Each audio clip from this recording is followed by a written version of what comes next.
തിരുവോണത്തോണി ഒരു പകലും രാവും പിന്നിട്ട് നദികളുടെ കുഞ്ഞോളങ്ങളിൽ മുത്തമിട്ട് ദൂരെന്ന് തുഴഞ്ഞു വരുന്നു. നിലാപുതിച്ച് പാൽമഴ പെയ്യുന്ന ഈ നദികളുടെ നടുവിലൂടെ അത് ഒഴുകി ഒഴുകി വരുന്നു. പുലർച്ചെ ഈ ആറന്മുള പാർത്ഥസാരഥി ക്ഷേത്രത്തിൻ്റെ വടക്കേക്കടവിൽ വന്ന് അണയുന്നു. സാക്ഷാൽ പാർത്ഥസാരഥിക്ക് ഓണവിഭവങ്ങളുമായി മങ്ങാട്ട് ഭട്ടതിരി എഴുന്നള്ളിയിരിക്കുന്നു. ഇപ്പോൾ ഇവിടെ. ഹരേ കൃഷ്ണ.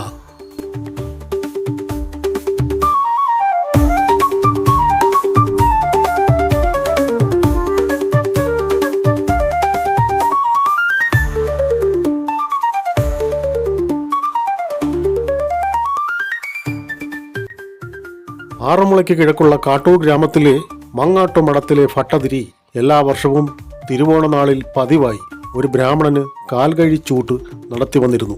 എന്നാൽ ഒരു വർഷം ആരും വരാത്തതിൽ ദുഃഖിതനായ ഭട്ടതിരി ആറന്മുളത്തപ്പനെ പ്രാർത്ഥിച്ച് ഓണം നാളിൽ ഉപവസിക്കാൻ തീരുമാനിച്ചു.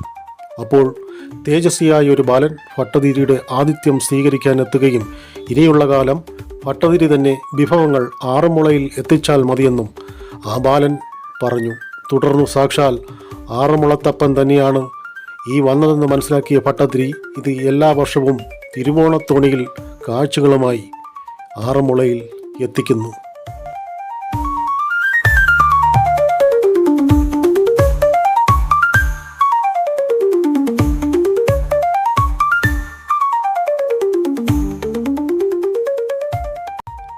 മങ്ങാട്ടുമന പണ്ട് ആറന്മുളയ്ക്ക് കിഴക്ക് കാട്ടൂർ ദേശത്തായിരുന്നു. പിന്നീട് എപ്പോഴോ കോട്ടയത്തിനടുത്തുള്ള കുമാരനല്ലൂരിൽ ഇവർ മാറി താമസിച്ചു എന്ന് പറയപ്പെടുന്നു. ഇന്ന് മീനച്ചിലാറ്റിൻ്റെ തീരത്താണ് കുമാരനല്ലൂർ മന. മീനച്ചിലാർ, മണിമലയാർ, പമ്പാ നദി എന്നീ പ്രധാന നദികൾ വഴിയാണ് തിരുവോണത്തോണി ആറന്മുളയിൽ എത്തുന്നത്.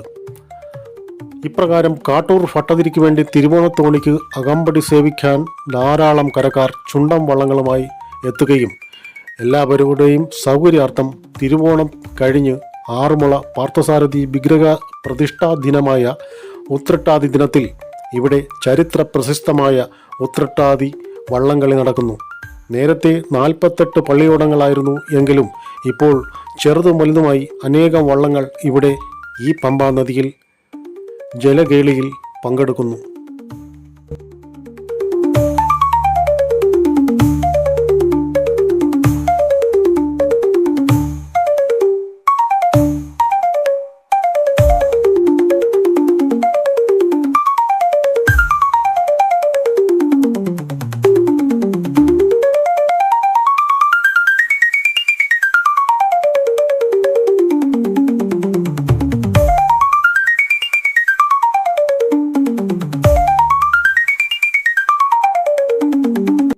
ഇന്ന് തിരുവോണ ദിനമാണ്. ക്ഷേത്രത്തിൻ്റെ വടക്കേ കവാടത്തിൽ കെട്ടിയിട്ടിരിക്കുന്ന ഈ തിരുവോണി ദർശിക്കാനും അതിൽ സാക്ഷാൽ പാർത്ഥസാരഥിയുടെ സാന്നിധ്യമുണ്ടെന്ന് തന്നെ വിശ്വസിച്ച് തന്നെ ഭക്തജനങ്ങൾ അതിൽ തൊട്ടുതൊഴാനും അത് കാണുവാനും ധാരാളം പേർ ഇവിടെ എത്തിച്ചേർന്നിരിക്കുന്നു. ഐതിഹ്യപരമായി പാണ്ഡവരുടെ വനവാസ കാലത്ത് സാക്ഷാൽ അർജുനൻ ഈ പാർത്ഥസാരഥി ക്ഷേത്രത്തിലേക്ക് ഈ പമ്പാ നദിയുടെ കുറുകെ എത്തിച്ചേർന്നു. പൂജാദ്രവ്യങ്ങളും ഫലങ്ങളുമായൊക്കെ ഈ പാർത്ഥസാരഥി ക്ഷേത്രത്തിൽ എത്തിച്ചേർന്നു ഭഗവാനെ പൂജിച്ചു എന്നുള്ളൊരു വിശ്വാസവും കൂടെ ഈ തിരുവോണത്തോണിയുടെ പിന്നിലുണ്ട്.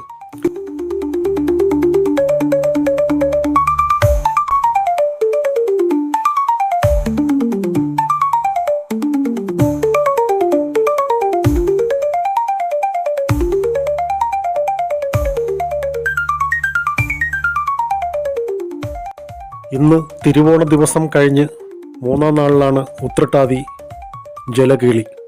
അത് കാണാനും മനോഹരമായ ഭക്തിസാന്ദ്രമായ ഈ കാര്യങ്ങളൊക്കെ ദർശിക്കാൻ തന്നെ അന്നത്തെ ദിവസം ഈ ഭാഗത്ത് മുഴുവൻ തിരക്കായിരിക്കും. ഈ ക്ഷേത്രത്തിൽ എല്ലാം തിരക്കായിരിക്കും. ഇവിടെ ഇപ്പോൾ തന്നെ ഇന്ന് ഈ തിരുവോണ നാളിൽ ധാരാളം പേർ എത്തിച്ചേർന്ന് ഭഗവാനെ ദർശിക്കുന്നുണ്ട്. ബലരാമക്ഷേത്രത്തിലും തൊട്ടടുത്തുള്ള വിവിധ ഉപക്ഷേത്രങ്ങളിലുമെല്ലാം ഭക്തജനങ്ങൾ ദർശനത്തിനായി എത്തിച്ചേർന്നിരിക്കുന്നു. പാർത്ഥസാരഥി ഭഗവാന്റെ മുമ്പിൽ മനോഹരമായ അത്തപ്പൂക്കളം തീർത്ത് വിളക്ക് വച്ചിരിക്കുന്നു. ധാരാളം പേർ അതും കാണുന്നുണ്ട്. ഇന്നത്തെ ദിവസം വളരെ പ്രധാനപ്പെട്ട ദിവസമാണല്ലോ എല്ലാ മലയാളികൾക്കും. അത് കാണുവാനും ഭക്തിപൂർവവും സന്തോഷപ്രദമായ ഒരു ദിനമായി എല്ലാവരും ഇന്ന ദിവസം കാണുന്നു. ഒപ്പം ഇവിടെ എത്തിച്ചേർന്ന എല്ലാ ഭക്തജനങ്ങൾക്കും വിഭവസമർത്ഥമായ തിരുവോണ സദ്യയും വടക്കേ ഊട്ടുപുരയിൽ നടത്തിയിട്ടുണ്ട്.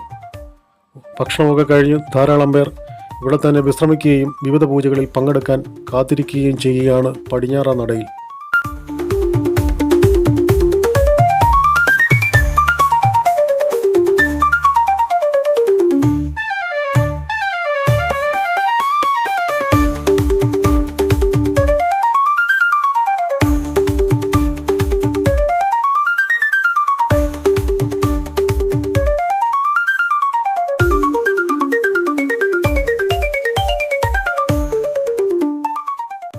തിരുവോണ ദിവസം വള്ളസദ്യ ക്ഷേത്രത്തിൽ ഉണ്ടായിരിക്കുകയില്ല, പകരം ഓണസദ്യ മാത്രമേ ഉണ്ടായിരിക്കുള്ളൂ. ഇവിടെ ഈ പമ്പാ നദിയുടെ ഇരു കരകളിലും ധാരാളം ചുണ്ടൻ വള്ളങ്ങളാണ് കെട്ടിയിട്ടിരിക്കുന്നത്.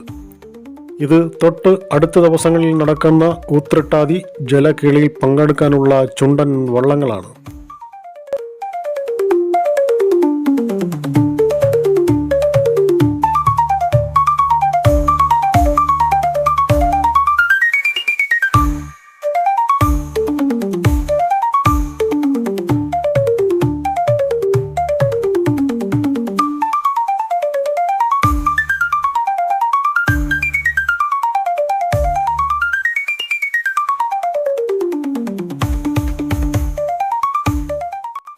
ഊത്രട്ടാതി വള്ളംകളിക്ക് വേണ്ടിയുള്ള പവലിയൻ ഇവിടെ പണി തീർന്നു കിടക്കുകയാണ്. ഇവിടാണ് VIP-കളും എല്ലാവർക്കും ഇരുന്ന് ഈ വള്ളംകളി കാണാൻ കഴിയുക.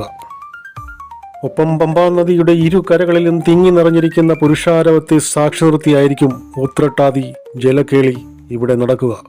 എല്ലാം ഭഗവാന്റെ കാരുണ്യം കൊണ്ട് നടന്നു വരുന്ന ഈ ചടങ്ങിൽ ഇന്ന് ഓണാട്ടുകര പെരുമയെന്ന ഈ യൂട്യൂബ് ചാനലിൻ്റെയും മനസ്സ് തുറന്നുള്ള ഓണം ആശംസിച്ചു കൊള്ളുന്നു എല്ലാ പ്രേക്ഷകർക്കും. നന്ദി, നമസ്കാരം.